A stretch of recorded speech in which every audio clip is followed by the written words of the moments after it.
Bom dia, senhoras conselheiras, bom dia, senhores conselheiros, bom dia ao suporte, ao Isaías. Nós vamos dar continuidade à reunião do mês de maio, da segunda turma ordinária da terceira Câmara, da primeira sessão de julgamento do CARF, a sessão das 9 horas do dia 19 de maio de 2021. Vamos iniciar, nós temos pedidos de sustentação oral nos itens 49 a 51 e no item 57. Eu queria também, desde já, dar as boas-vindas, ao colegiado, ao conselheiro Sérgio Albelson, que vai atuar hoje como suplente, hoje e amanhã, na verdade. Então, seja bem-vindo, Sérgio, e boa reunião a todos. Eu peço ao suporte, então, que convoque o patrono dos itens 49 a 51, o doutor Leandro Alves. Presidente, irei convocá-lo.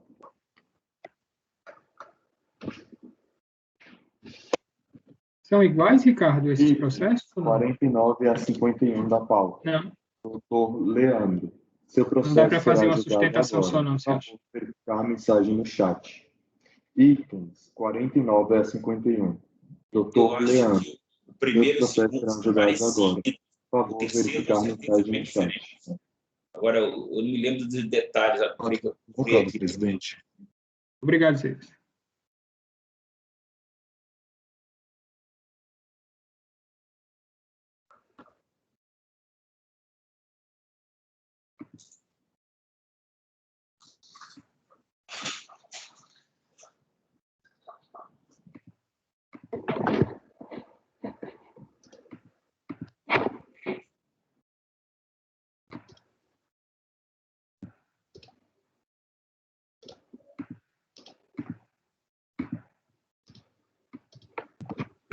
Com certeza, o primeiro e o segundo são muito parecidos. Tá? O terceiro é diferente. Completamente.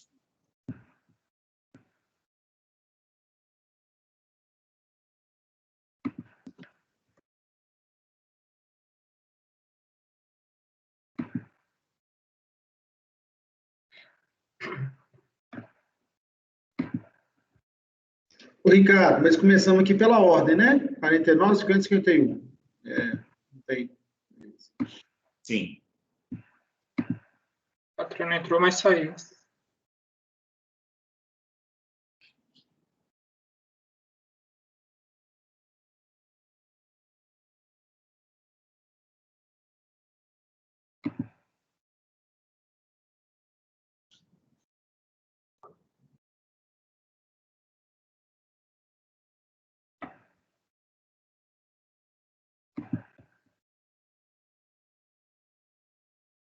Você pode verificar, por favor, Isaías, com ele, o que aconteceu? Chegou a entrar na sala, mas saiu. Ok, presidente, irei verificar. Paulo, você falou que a gente tem como mudar o mosaico. Onde é que muda o mosaico? Não só tem que colocar a tela cheia, né? Ou tela cheia ou o mosaico, esses 3 pontinhos. Ah, tá, mas muda pouco, né? Na verdade, não é bom tela cheia, não, que eu tenho que ficar alterando as coisas. Isso.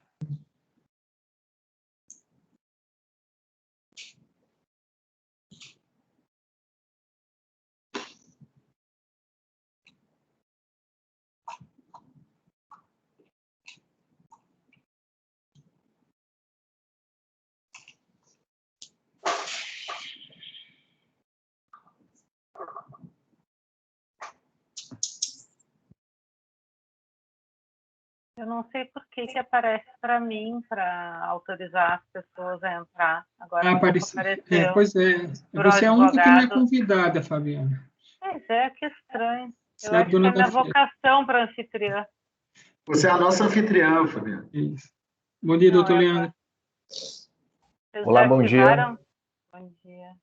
Nós vamos fazer agora o julgamento dos itens 49 a 51, recorrente, só um instante aqui, recorrente a Metso Paper Sul-Americana Limitada, é o patrono, e a pedido de sustentação oral nesses 3 processos.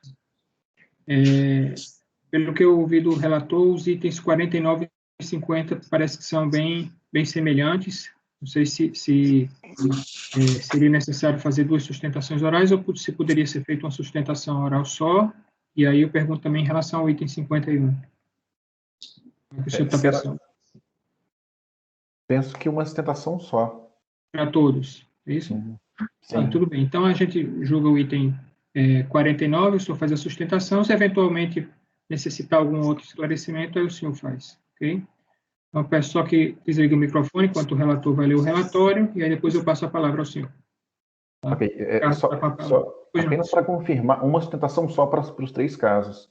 Certo, ok, tudo bem. Tá. Pode começar, Ricardo. Bom, esse primeiro e o segundo caso, os relatórios são bem sucintos, né? Eu vou ler o primeiro aqui, então. Compensação de crédito de pagamento indevido ou maior de estimativa do IRPJ de maio de 2003. A unidade de origem, apesar de reconhecer o valor do crédito pretendido, homologou parcialmente a compensação porque identificou que não foi incluída a correspondente multa de mora no débito, indicado no PERDECOMP, referente à estimativa do IRPJ de junho de 2003. Sua manifestação de conformidade, a empresa alegou que o Instituto da Denúncia... Ricardo, desculpa, o 49 não é isso, não. Aqui também não está correspondendo. Esse é o 50, esse é o 50. O 49 é o saldo negativo 2004. Eu abri, aquela hora eu abri os dois, né, para fazer aquela comparação e acabei fechando errado. Desculpa. Espera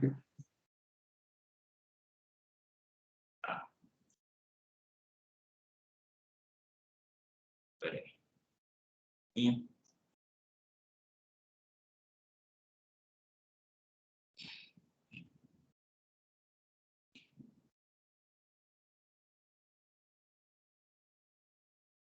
É o de final 47. Hein? É o processo de final 47. Ah, não.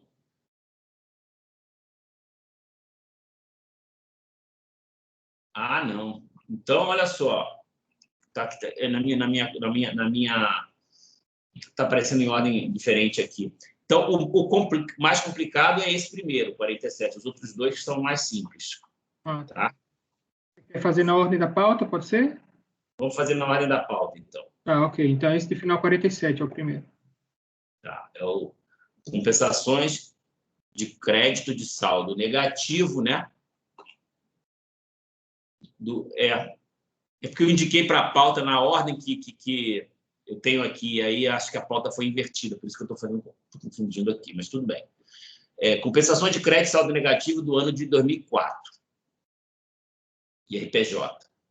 Bom, o despacho decisório homologou em parte a compensação declarada no PERDECOMP, aquele de 31 de julho de 2006, 45,50. E não homologou a compensação declarada no PERDECOMP de 15 de 8 de 2006, final 45,51, por motivo de insuficiência do direito creditório reconhecido. A manifestação de inconformidade, a contribuinte informa que em junho de 2005, ao efetuar o cálculo do ajuste anual do IRPJ, apurou um total de 5.578.000 aproximadamente a título de IRPJ, bem como o valor de 4.008.000 aproximadamente a título de fonte, recolhido em seu favor durante o ano calendário, e o valor de 4.737.000 aproximadamente recolhido a título de estimativa. Tendo pago o IRPJ um montante superior ao devido, foi gerado um saldo negativo de aproximadamente 3.172.000, conforme ficha 12 da aludida DIPJ original. Peço que vocês atentem para esses quadros aí, que são bastante elucidativos do caso. Então, temos aí o imposto devido, né, com as alíquotas de 15 e o adicional, as deduções o PAT, que não vai interessar aqui para o caso, mas as deduções de fonte de órgão público e pagos por estimativa. Então, esse fonte e o pago por estimativa, que, se não me engano, são os pontos a serem observados. Esse saldo negativo foi, então, utilizado nas compensações que declarou. Em 10 de agosto de 2007, transmitiu à Receita sua primeira DIPJ retificadora, na qual incluiu ajuste da receita de transfer pricing, cujo reflexo foi a apuração de RPJ no importe de R$ 238.669. Haja vista que já havia utilizado parcialmente o saldo negativo do ano de 2004 e não pretendia alterá-lo. A aludida diferença apurada foi quitada por meio de compensação e, na primeira DIPJ retificadora, passou a integrar o valor das estimativas pagas. Relata que a alteração não modificou o saldo negativo conforme demonstrado conforme o demonstrativo seguinte. Então, comparando o primeiro demonstrativo com o segundo, aquele valor do ajuste ele foi incluído de modo que os valores de tributos devidos foram aumentados e o valor do pago, né, que ele alega que o IRPJ pago correspondente a esse ajuste estaria incluído naquele valor da estimativa. A IDPJ de 2005 ainda foi retificada mais 2 vezes, sendo a segunda retificadora em 11 de 12 de 2007 e a terceira em 1º de maio de 2008, 1º de abril de 2008. Nessa última, se equivocou ao informar o valor total das estimativas pagas durante o ano de 2004, o que resultou em um saldo negativo menor do que o declarado anteriormente. Então, nesse quadro aí, ela se equivocou, né? E colocou ali o valor da estimativa equivocado, repetiu o valor do IRPJ para a estimativa, a linha 17, que estava no primeiro quadro, dando, então, portanto, um saldo a pagar inferior, né? Um saldo que, no caso, saldo negativo, inferior ao que tinha sido apurado no quadro anterior. A comparação deste derradeiro ajuste com o ajuste da primeira DIPJ retificadora evidencia que o valor do IRPJ apurado no ajuste final é o mesmo, ou seja, ambas contemplam o ajuste de transfer pricing, contudo, na terceira DIPJ retificadora se equivocou em relação ao valor total das estimativas pagas. Aí também tem esse detalhe, chama atenção para o acréscimo de R$ 8.000 no valor do fonte, devido pelo fato de ter havido anteriormente informação menor do montante retido. Então, esse fonte aqui, a linha 13, nesse último quadro, está crescendo de R$ 8.000.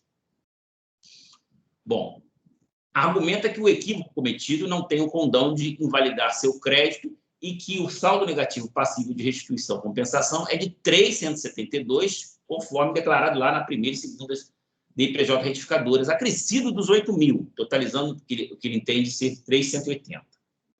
A diferença entre o crédito reconhecido e o homologado no despacho decisório corresponde exatamente à diferença de RPJ decorrente do ajuste de transfer pricing, que, equivocadamente, deixou de ser considerado na última DIPJ retificadora.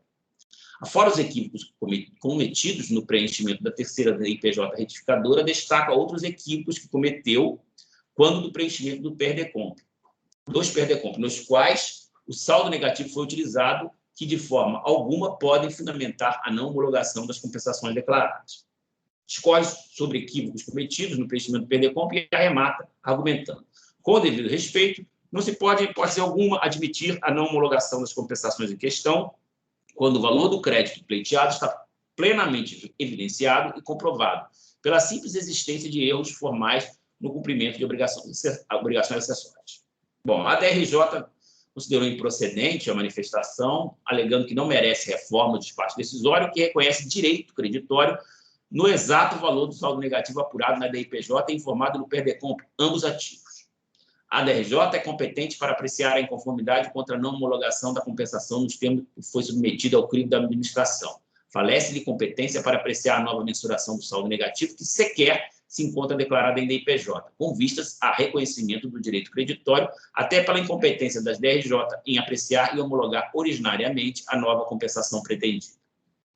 Inconformada, a interessada apresentou recurso voluntário, onde, essencialmente, repete as alegações contidas na sua manifestação de conformidade.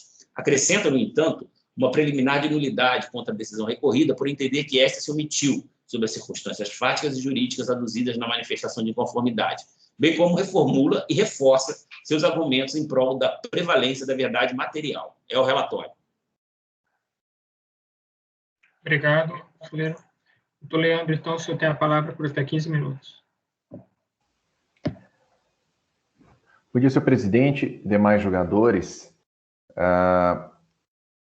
Eu já vou incluir na sustentação os casos dos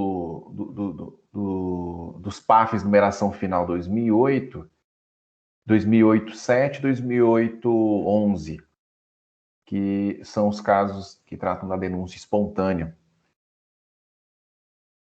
também.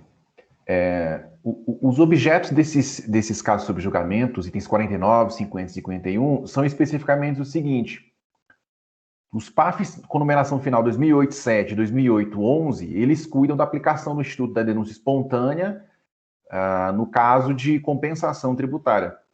E, nesse segundo caso, 2009-47, numeração final, ele cuida do reconhecimento de saldo negativo de RPJ no ano calendário de 2005, com pedido de homologação da compensação levada a efeito pelo contribuinte.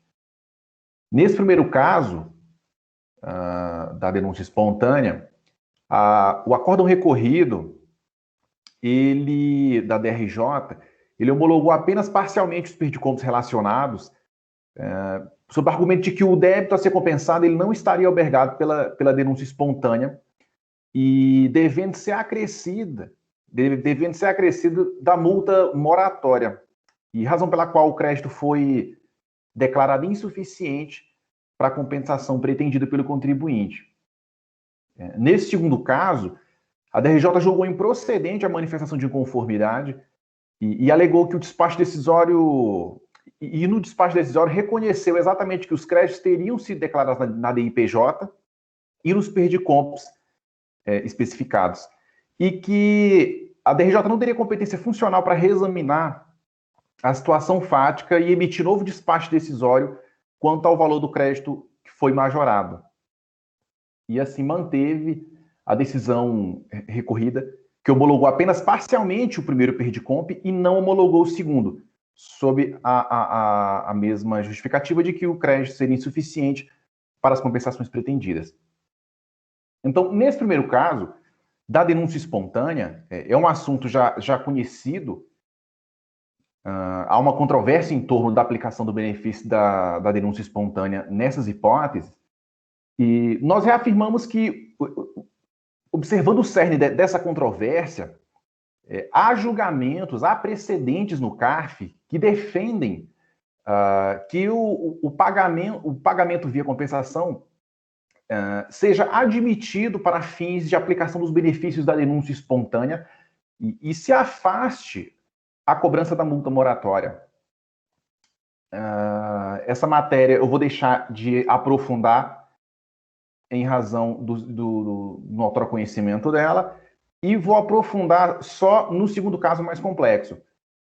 Há uma preliminar de nulidade nesse segundo caso, no PAF 2009-47, há uma preliminar de nulidade da decisão da DRJ sobre o argumento de incompetência funcional da DRJ, que constou no julgamento da manifestação de inconformidade.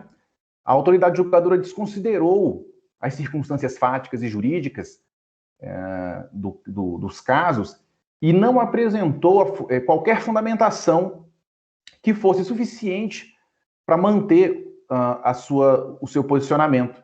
E, evidentemente, do nosso ponto de vista, violou as regras do processo administrativo fiscal, especificamente os artigos 31 e 59 do decreto 70.235. A DRJ ela não se manifestou sobre o direito da recorrente ao crédito que efetivamente existe e foi utilizado pela recorrente para compensação, por supostamente ser incompetente para essa análise. E, com devido respeito, isso não deve se comportar conforme entendimentos já manifestados pelo CARF. Sobre a homologação propriamente dita, e aqui onde nós reiteramos o princípio da verdade material, nós defendemos que a autoridade julgadora defendeu que a DRJ não teria competência funcional para analisar os documentos e informações prestadas pela recorrente, tendo em vista que esses documentos, essas providências, elas implicariam em novo despacho decisório com conteúdo material inteiramente diverso daquele já prolatado pela DRF, entre aspas. Essa foi a citação do julgamento propriamente dito, do acórdão recorrido.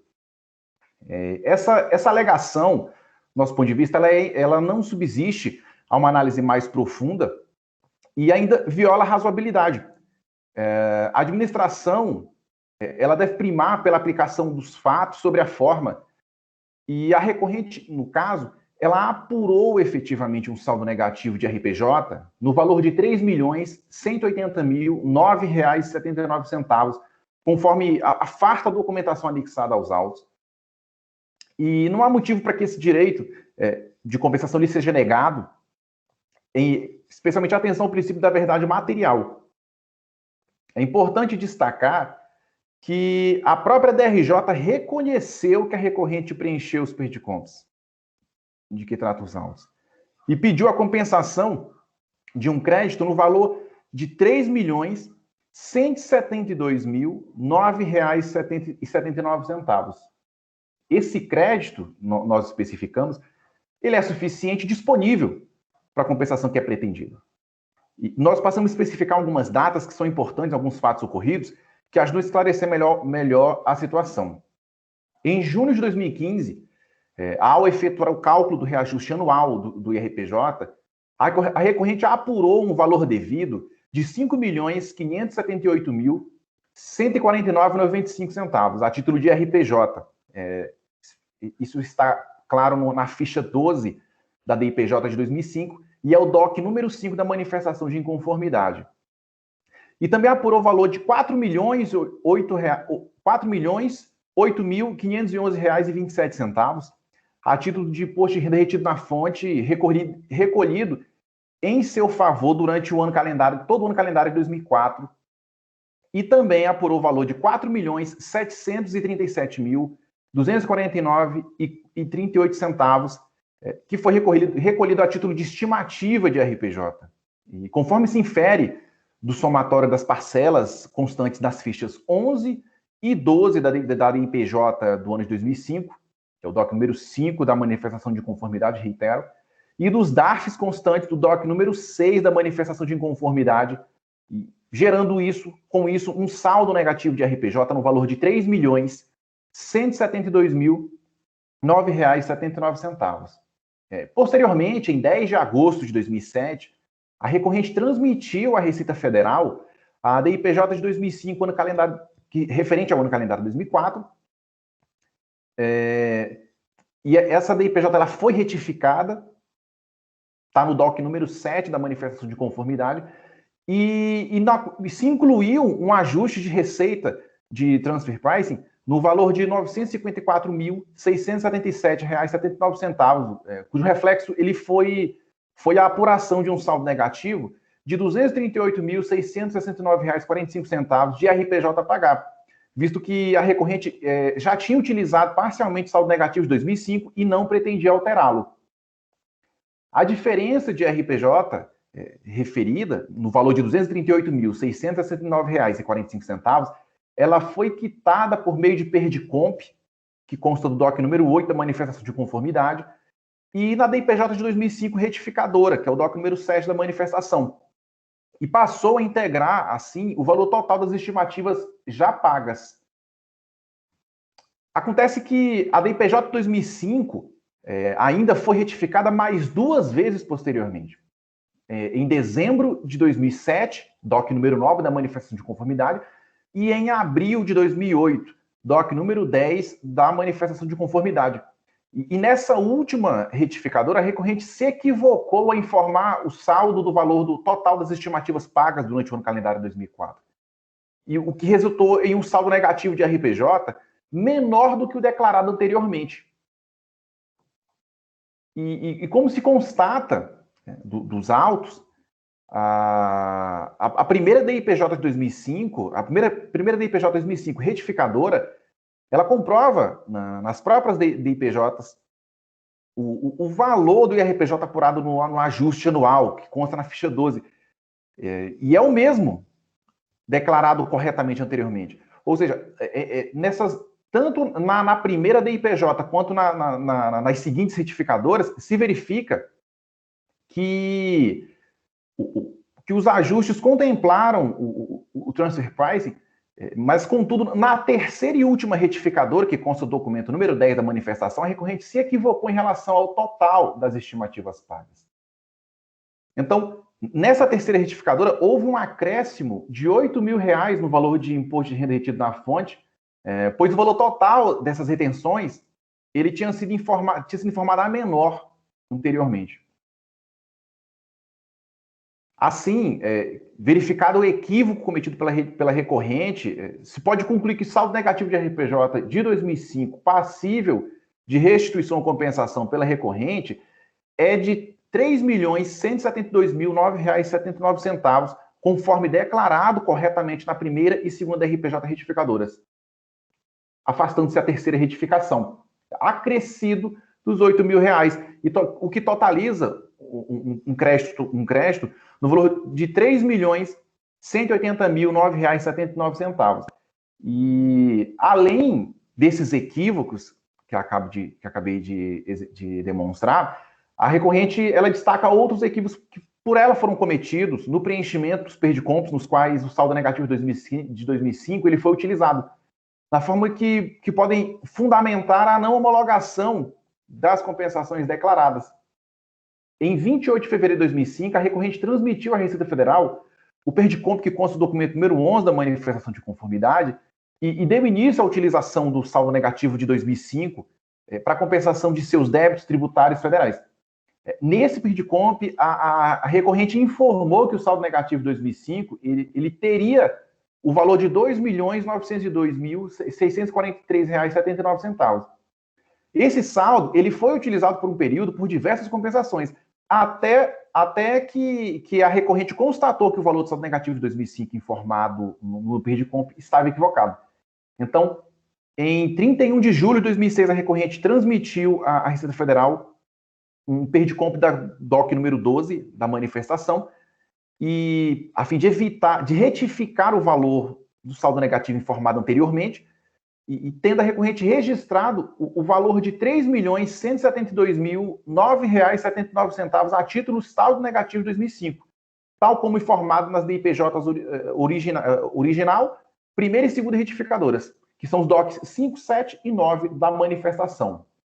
Ocorre que em 1º de abril de 2008, a recorrente procedeu a uma nova retificação do perdicomp, DOC 11 da manifestação, com a transmissão do novo perdicomp, que é o DOC 13 da manifestação, a fim de incluir na apuração do saldo negativo de imposto de renda retido na fonte o valor de R$ 8.000, que já tínhamos referido.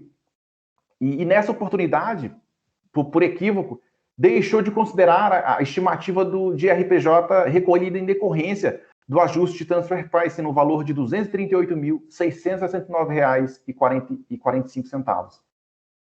Assim, esse perdicomp, numeração final 2900, que é o DOC 11 da manifestação, ele foi retificado 2 vezes para alteração do saldo negativo de RPJ do ano 2005, e os perdicomps que utilizaram o crédito remanescente deste caso, eles também foram retificados a fim de adequar o valor do crédito original a ser utilizado, adequar a realidade dos fatos, inclusive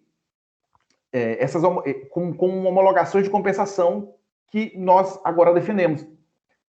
Então, feitas essas considerações, e mesmo diante dos equívocos relatados, levados a efeito pela própria contribuinte, mas sempre agindo de boa fé, a contribuinte defende o seu direito de utilizar integralmente o saldo negativo de RPJ no valor de R$ 3.180.009,79. E assim, portanto, nós reiteramos, especialmente amparados no princípio da verdade material e da essência sobre a forma, que as compensações levadas a efeito sejam homologadas, dando provimento aos recursos da contribuinte. Muito obrigado. Obrigado, doutor. Algum esclarecimento com o relator, com o patrono? Olá, Gustavo. Pode ser o patrono, Ricardo. Bom, vamos lá. A discussão está centrada nos 8 mil do IR-fonte e nesse valor de 900 mil do ajuste. Esse valor de 900 mil teria sido quitado por compensação. Essa compensação, ela consta dos autos? É 290, Gustavo, na verdade. Sim. Não, tá. Foi o ajuste, tá. Ela consta dos autos, Ricardo? Eu estou tentando achar aqui, mas tem 1 zilhão de compensações na manifestação. Mas consta. Consta, né? Não, Paulo. Oi, Gustavo. Beleza. Pode ir ao voto, então, Ricardo. O recurso é tempestivo e preenche os requisitos de admissibilidade. O caso envolve a utilização de crédito do saldo negativo de RPJ apurado no ano de 2004. Conforme relatado, a empresa retificou a correspondente DIPJ em 4 oportunidades, tal como retratado no seguinte quadro elaborado pela decisão recorrida. Tem o quadro aí das 4 retificações, né, e os valores dos saldos negativos informados em cada uma delas. Na ocasião em que os 2 PERDECOMP do presente processo foram objeto do processamento automático, que resultou no despacho decisório, o saldo negativo que constava nos sistemas internos da Receita Federal era este último, no valor de 2.941.000 aproximadamente, tal como informado na retificadora transmitida em 1º de abril de 2008. Por tal razão, considerando todo o aproveitamento do crédito já utilizado em outras compensações, só foi possível homologar parcialmente a compensação pleiteada no PERDECOMP, esse aí, final 4550, e, por sua vez, não foi possível homologar a do PERDECOMP final 4551. Essa conclusão está claramente demonstrada no detalhamento anexo ao despacho decisório, folhas 5 e 6. Já na sua manifestação de inconformidade, a interessada explicou o equívoco que cometeu na elaboração de sua terceira DIPJ retificadora, a saber, deixou de incluir o valor pago em consequência do ajuste feito em conformidade com as regras de preço de transferência no valor de R$ 238.559 na linha 17 da ficha 12A, tal como havia feito na segunda retificadora. De fato, a diferença entre os valores informados nessa linha, nas 2 retificadoras, é exatamente igual ao montante do referido valor pago e corresponde também à diferença entre os 2 saldos negativos. Ao analisar a situação, a DRJ resolveu manter o despacho decisório porque os PERDECOMP desse processo indicavam que se tratava da utilização do saldo negativo já pleiteado em outro PERDECOMP, no valor de 2.941.000, o qual seria o mesmo informado na DIPJ ativa. Concluiu, assim, que o contribuinte estava solicitando um crédito superior ao que havia efetivamente pedido e enveredou pelo caminho da sua ausência de competência. Não houve, portanto, qualquer nulidade na decisão recorrida. As circunstâncias fáticas e jurídicas foram analisadas e serviram de base para a conclusão de que a manifestação de conformidade solicitava um crédito superior ao originalmente pleiteado. Nada obstante, a autoridade julgadora também se equivocou, porque o valor do crédito indicado naquele outro PERDECOMP não foi o que ela mencionou, mas sim o de R$ 2.902.643, conforme pode ser verificado as folhas 138. Então, se era para seguir a sua lógica, o saldo negativo a ser considerado... Desculpa, se eu interromper aí. É que, na verdade, o contribuinte retificou essa PERDECOMP, essa primeira PERDECOMP que ele havia apresentado, porque na verdade, ele havia utilizado esse saldo em um momento anterior, né? Por meio dessa PERDECOMP 25541, mas depois ele apresentou outras 2, e aí ele modifica esse saldo. Na primeira era 2.902, depois ele passou para 3.172, e depois ele voltou para 2.941, na última, que foi apresentada em abril de 2008. Tem um quadrinho lá na decisão da DRJ. Se você quiser marcar essa parte aí do seu voto para depois você verificar isso. Agora eu realmente não lembro dos detalhes. Não, seria só para você marcar, só para verificar. Tem um quadro na decisão da DRJ, tem um quadrinho. Tranquilo, pode prosseguir. Desculpa aí pela interrupção. Eu vou marcar aqui para depois dar uma olhada. Esse parágrafo aqui que você está incomodado com ele, é isso, né? que eu acabei de ler. Isso, exato. Porque a DRJ, na verdade, ela se reportou a última decomp, porque essa 25541 ela foi retificada 2 vezes. E na final ficou esse 2941. Tem um quadro lá no acordo. Bom, depois eu vejo, então. A realidade é que, nos PERDECOMP do presente processo, a empresa indicou como saldo negativo o valor correto, ou seja, 3.172.009, informados antes do equívoco cometido em sua terceira DIPJ retificadora, conforme folhas 49 e 54. Além disso, o valor devido como decorrência das regras de preço de transferência, os 238 mil, que seria a diferença que se poderia questionar, foi indicado como débito para compensação no PERDECOMP final 7608, as folhas 98. Portanto, trata-se de confissão de dívida e, na conformidade do parecer normativo COSIT número 2 de 2018, há que se admiti-lo na composição do saldo negativo do respectivo período de apuração. Portanto, a verdade material salta aos olhos no presente caso. O equívoco cometido no preenchimento da terceira DIPJ retificadora pode ser tratado como um erro absolutamente excusável e perfeitamente contornável. Não há motivo para não reconhecer o direito creditório correspondente ao saldo negativo de 3.172.009,79. Contudo, em seu recurso, a interessada também menciona a existência de uma retenção na fonte no valor de R$ 8.000, que teria sido acrescentada naquela terceira retificadora, uma vez que havia sido informado um valor de fonte a menor anteriormente.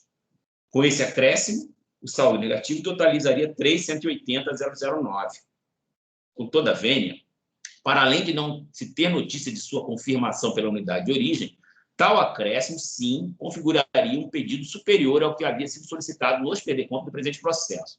Não se pode, assim, concordar com a sua inclusão no escopo do que havia sido originalmente pleiteado. Então, eu oriento meu voto no sentido de afastar a preliminar de nulidade da decisão recorrida e, no mérito, dar provimento parcial ao recurso voluntário para reconhecer o direito creditório no valor de 372.009,79 e homologar as compensações declaradas até o limite do crédito reconhecido. Ok. Então, o relator está rejeitando a preliminar de nulidade e dando provimento parcial ao recurso voluntário. Alguém quer comentar alguma coisa? A gente pode partir para o voto. Gustavo. Com o relator, presidente. André. Com o relator, presidente. Flávio. Com o relator, presidente. Cleucio. Também acompanho o relator. Sérgio. Com o relator. Fabiano. Também acompanho o relator.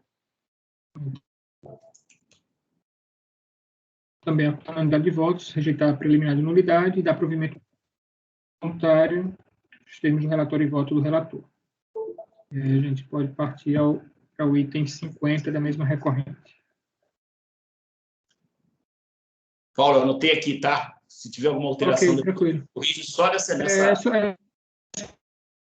A questão é porque foi aquele... na verdade, essas duas PERDECOMPs que a gente analisou, ele compensou o saldo, né, do crédito, do saldo negativo, a parte que não tinha sido compensada ainda naquela outra família inteira lá que ele tinha apresentado no início. Eu vou olhar com calma depois. Tranquilo. Deixa eu ver agora qual é o final aqui, é o final 07, né?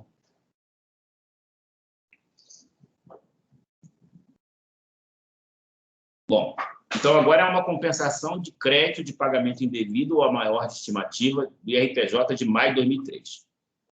A unidade de origem, apesar de reconhecer o valor do crédito pretendido, homologou parcialmente a compensação porque identificou que não foi incluída a correspondente multa de mora no débito, indicado no PERDECOMP, referente à estimativa do IRPJ de junho de 2003, o débito aí. Em sua manifestação de inconformidade, a empresa alegou que o Instituto da Denúncia Espontânea deveria ser aplicado a referida multa de mora. A DRJ não reconheceu o direito, não concordou com essa manifestação, dizendo que, a despeito do disposto no artigo 138 do CTN, encontra-se em pleno vigor a eficácia a legislação que combina a incidência da multa moratória. Inconformada, a interessada apresentou recurso voluntário, onde essencialmente reforça o conteúdo argumentativo do seu pedido de aplicação da denúncia espontânea no presente caso. Posso prosseguir, então, né? O patrono, acho que Saiu? Sim. Ah, você está aí, né? Tá. É que nós estamos lhe vendo, não tô lendo. Sim. Tá, ok. O recurso é tempestivo, contudo, há que se verificar se preenche os demais requisitos de admissibilidade. Depois de rever minha posição, no sentido de me render ao entendimento restrito que a presente turma possuía acerca da amplitude do litígio no âmbito das declarações de compensação, fui surpreendido com a sua reorientação externada nas resoluções tal e acórdão tal. Com efeito, com amparo na jurisprudência consolidada da Primeira Câmara Superior de Recursos Fiscais, nos acordos 91014767 e 4891, tal reviravolta se alinha àquela minha posição pretérita ao compreender que o processo administrativo trata de toda a declaração de compensação, de modo que os recursos interpostos pelo sujeito passivo podem se destinar a abordar tanto o direito creditório quanto os débitos compensados na declaração apresentada.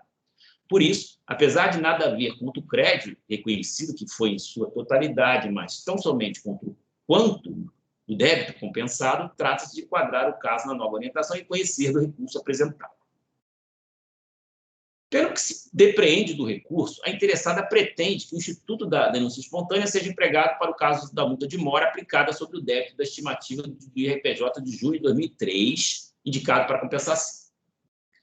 Acerca do assunto, há que se notar a jurisprudência manifestada pelo STJ, no RESP, esse que vocês conhecem aí, em sede de recurso repetitivo. Tem ali qual é a conclusão que eu extraio dali dessas regras, né, que foram veiculadas no entendimento do STJ. Eu menciono que nós devemos seguir os pronunciamentos em sede de recursos repetitivos. Então, destarte, a exigência estatuída no julgado do STJ é bastante clara. Há que se retificar a declaração noticiando e quitando concomitantemente a diferença informada acompanhada dos juros de mora.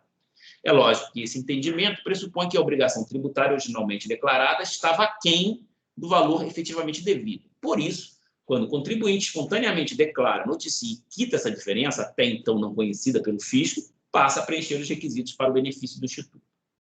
No presente caso, conforme se verifica a partir das declarações apostadas aos autos, em 14 de 8 de 2003, a interessada transmitiu a DCTF original do segundo trimestre de 2003, indicando como débito da estimativa de junho o valor de R$ 5.238.855, folha 57. Posteriormente, em 8 de novembro de 2003, transmitiu uma retificadora, reduzindo o referido débito para o valor de R$ 995.000, folha 64. Nesta última, inclusive, consta que uma parte deste débito, no valor de R$ 390.000, teria sido compensada através do perder-compra objeto do presente processo. E, de fato, isso se confirma às folhas 46. Portanto, fica claro que o débito originalmente declarado era superior ao informado na respectiva DCTF retificadora. Não se pode, assim, aplicar o Instituto da Denúncia Espontânea. E aí eu oriento meu voto no sentido de negar provimento ao recurso voluntário. Ok. Flávio, pode falar. Ricardo, eu não sei se eu peguei a discussão, não consegui entender. O que a discussão é desse perder-compra aqui de 390 mil que você cita nesse antepenúltimo parágrafo. É isso? O que o contribuinte quer? Desculpa. O IP pede para aplicar o Instituto da Denúncia Espontânea, mas eu acho que não preenche os requisitos, né, da jurisprudência do STJ, porque ele tem que declarar o valor do débito, né? E depois fazer o pagamento. Ele tem que declarar para maior.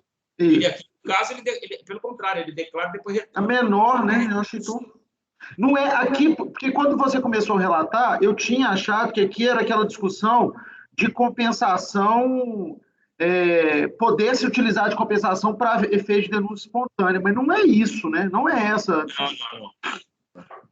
Essa discussão não está aqui, não. Acho que mas, nem na DRJ eles também não falaram nisso, Ricardo? Sobre a compensação? Sim. Eu acho assim, poderia-se até chegar a isso, mas... Eu entendi, mas eu digo na DRJ, no acordo do DRJ eles não falaram sobre isso, não. Eu ia até lhe acompanhar pelas conclusões por conta disso daí, né? Assim, a DRJ, pelo que diz aqui, o que eu reproduzi, ela entrou naquela linha de que a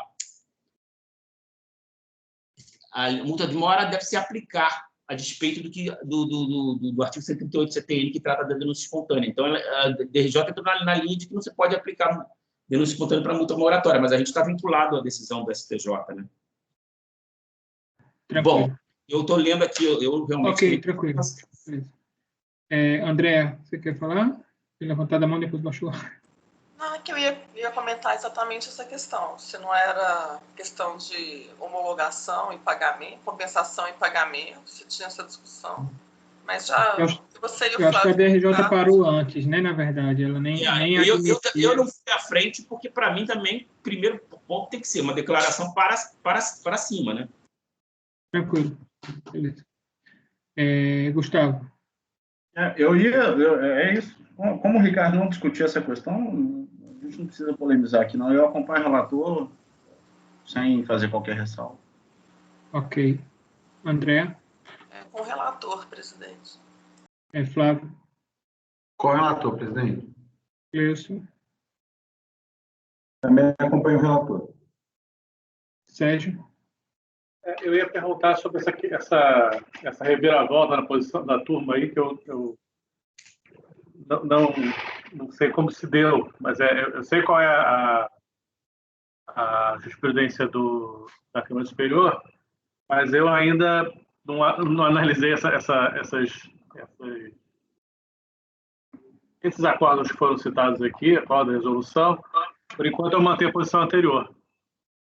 Tá? Então, eu vou votar por não conhecer do recurso. O Gustavo quer falar? Eu esqueci desse detalhe, presidente. Eu também me filiei à posição da Belso, do Sérgio. Ah, é? Eu não discuto o débito. Mesmo depois daquele seu voto, eu continuei sustentando isso. Entendi. Discuto o débito em processo de compensação. Mas eu acho que ontem teve um caso aí que a gente discutiu fervorosamente um débito, não me lembro se era da Andréia. Não, mas ali não era o débito, era a valoração do crédito, Ricardo.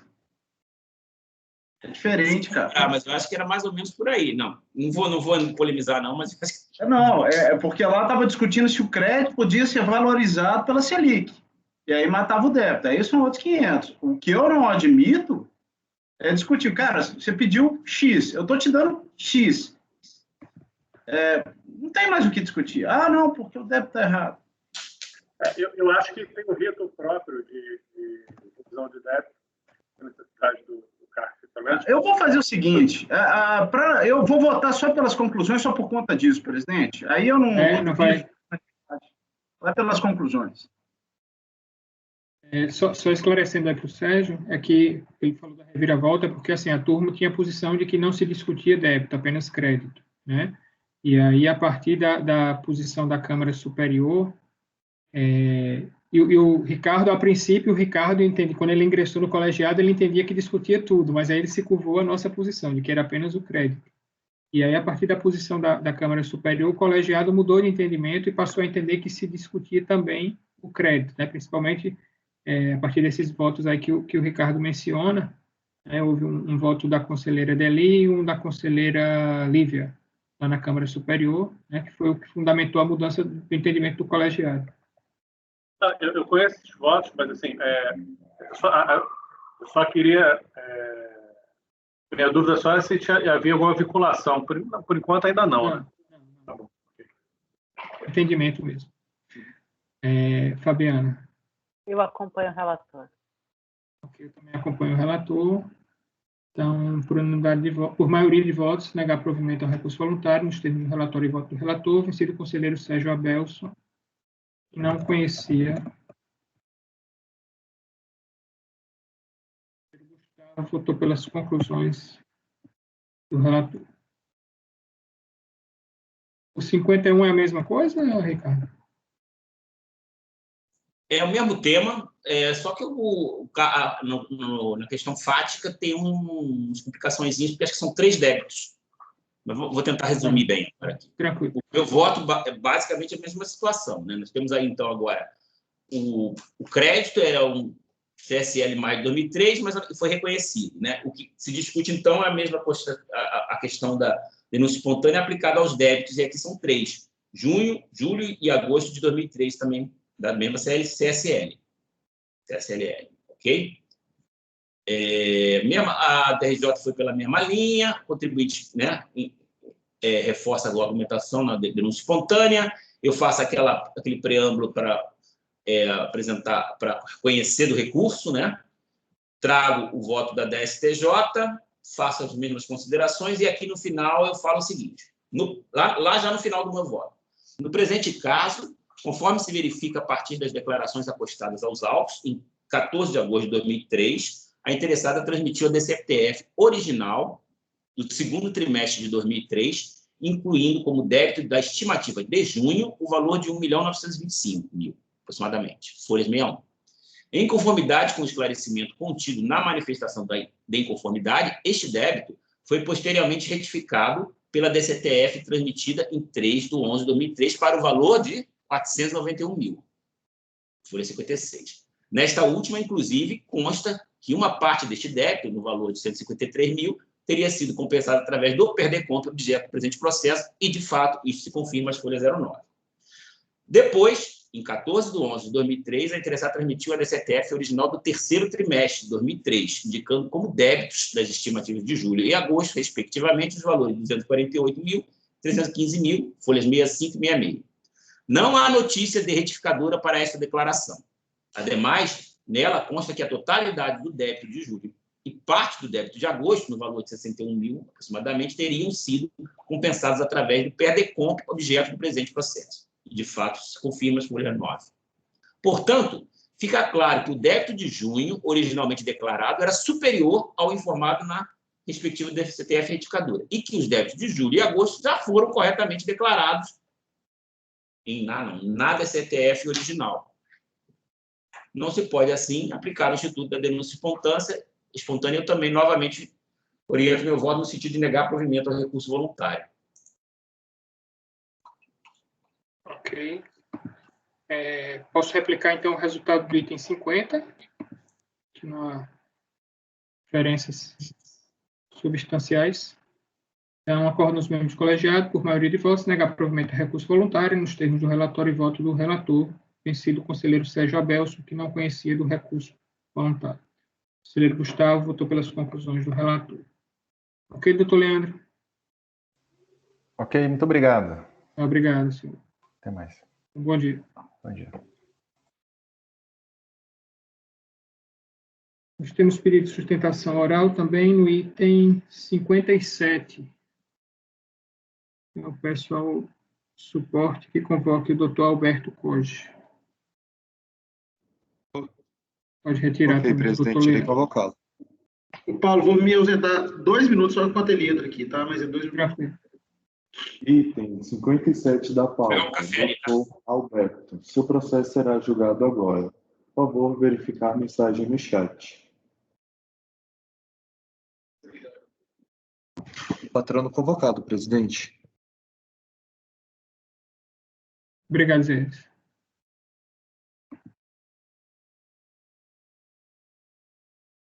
Paulo, qual é o item? Desculpa. 57.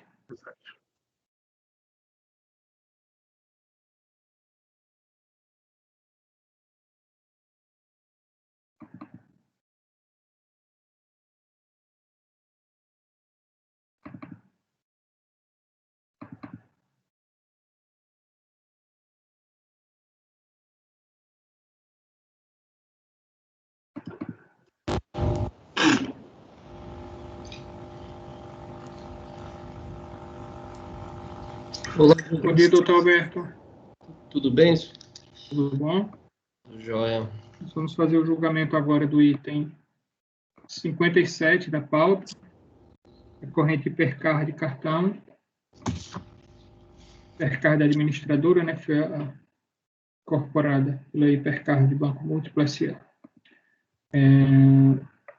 Eu vou fazer a leitura do relatório e depois eu passo a palavra para o senhor. Okay? Eu peço só que deixe o microfone desligado enquanto faço a leitura do relatório.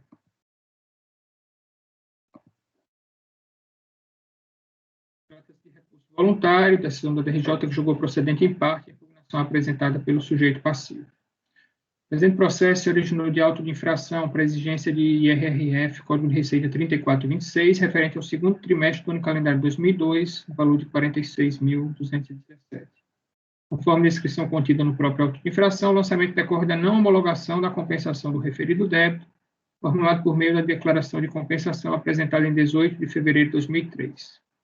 Como o débito em questão não havia sido confessado em DCTF, houve a necessidade de constituição de ofício para possibilitar a cobrança. De acordo com os elementos de folhas 11 a 19, a citada compensação realizada com suposto crédito referente a saldo negativo de IRPJ relativo ao ano calendário 2001 foi objeto do processo administrativo de final 32. Do lançamento, a recorrente apresentou a impugnação de folhas, na qual sustentou a prejudicialidade e necessidade de sobrestamento do presente processo até a decisão final do processo relativo à compensação, possibilidade de exigência de multa de ofício no lançamento de que tratam os presentes autos, já que não houve falta de pagamento, mas extinção sob condição resolutória, com suspensão da exigibilidade até a decisão final do processo de compensação. 3. A inaplicabilidade de juros de mora sobre a multa de ofício e a impossibilidade de sua aplicação tomar como base a taxa Selic.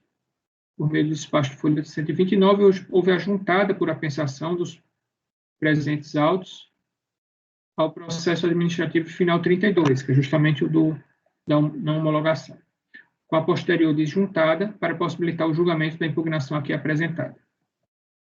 A decisão de primeira instância considerou-se correta a lavratura do auto de infração para a constituição do crédito tributário, objeto de compensação não homologada, já que somente as decompes apresentadas após a edição da medida provisória 135, 2003, possuem a natureza de confissão de dívida. Contou-se ainda que, anteriormente à referida norma, não havia previsão para a suspensão da exigibilidade do débito indevidamente compensado.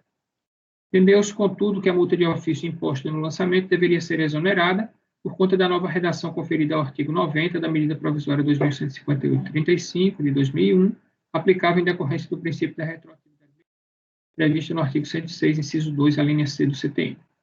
Finalmente, quanto aos juros de mora, deixou-se de apreciar as alegações relacionadas à sua incidência sobre a multa de ofício, devido à exoneração desta, e as referentes à ilegalidade de sua aplicação por ausência de competência legal das autoridades administrativas para realizarem o referido exame. Eu transcrevo a emenda. De folhas, no qual se reiterou a alegação de prejudicialidade presente processo em relação ao de final 32 e a necessidade de sobrestamento do feito até a decisão final daqueles autos, em decorrência da qual haveria o cancelamento da exigência aqui formulada. Em 8 de dezembro de 2014, a recorrente trouxe aos autos a comunicação de decisão definitiva favorável a ela, exarada no processo administrativo final 97, que possui reflexos no crédito tributário compensado do processo administrativo final 32. Por igual modo, em 4 de fevereiro de 2021, a recorrente comunicou a decisão final favorável a ela, emitida no processo administrativo final 32, o débito de IRRF constituído nos presentes autos. É o relatório. Eu tenho a palavra por até 15 minutos, doutor Alberto. Tá bom, senhor presidente, eu agradeço a palavra, cumprimento a todos os conselheiros. Tendo em vista o quanto relatado, creio que até perde o objeto da minha sustentação oral. É caso bastante simples, trata-se no caso de auto de infração lavrado para o lançamento de ofício de débito, que havia sido objeto de declaração de compensação apresentada em 2002, ou seja, antes do efeito de confissão de dívida, que passou a existir a partir de 2003, e no caso concreto, no processo prejudicial de final 32, já mencionado pelo relator, aquela declaração de compensação foi homologada com a extinção do débito que foi lançado no caso concreto. Diante de todo exposto, não há dúvida, então, que tendo sido extinto o crédito tributário na declaração de compensação, também merece provimento o recurso voluntário para que seja reconhecida a extinção também no caso concreto. Eu agradeço a atenção de todos e eu vou permanecer aqui à disposição caso haja necessidade de algum esclarecimento de fato. Obrigado, senhor presidente. Obrigado, doutor Alberto. Posso ir ao voto? O recurso é tempestivo, preenche os requisitos da admissibilidade. E aí, de fato, a situação se tornou bastante simples em relação dos novos fatos trazidos ao processo. Né? Então, os novos fatos trazidos aos autos pela recorrente tornam bastante simples o desfecho do presente processo administrativo. Como relatado, o lançamento de ofício realizado por meio de auto de infração de folhas 4 a 7 é decorrência da não homologação da compensação tratada no processo administrativo final 32. Já o não reconhecimento do crédito invocado naqueles autos decorre de lançamento de ofício formalizado no processo administrativo de final 97, compensou de ofício saldo negativo de RPJ relativo ao calendário 2001. Em virtude da decisão definitiva proferida no processo administrativo final 97, em 2010, houve um restabelecimento da disponibilidade do citado saldo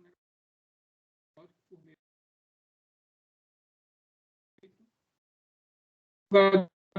Também, em decisão definitiva, deu provimento ao recurso voluntário interposto pela recorrente no âmbito do processo administrativo de final 32. Desse modo, fica prejudicada a apreciação das alegações de prejudicialidade e necessidade de sobreestimação.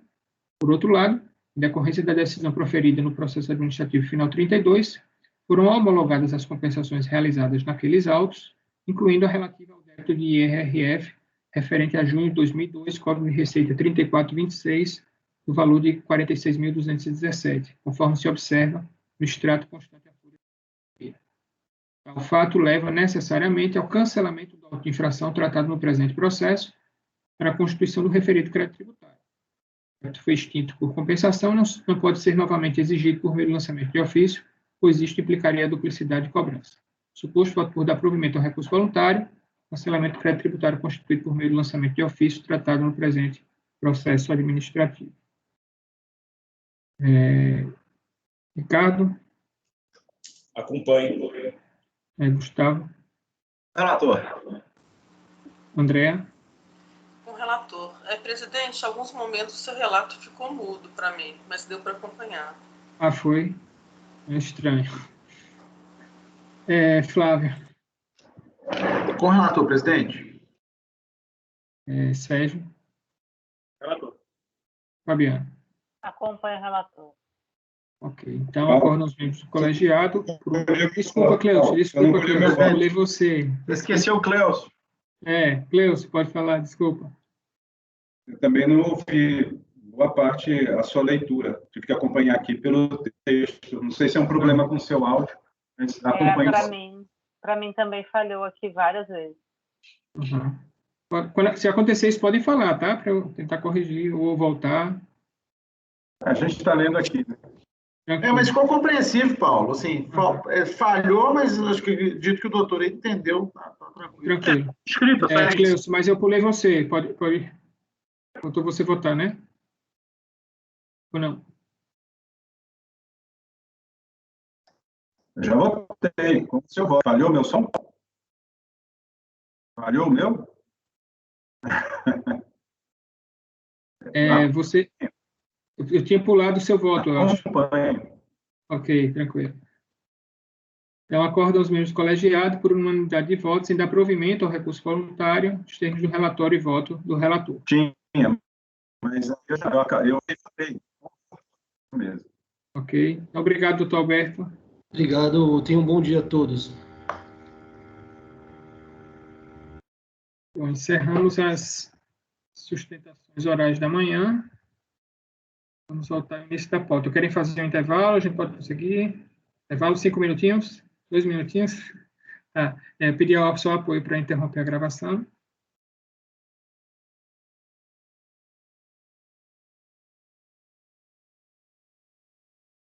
Gravação interrompida, presidente. Obrigado. Então, nós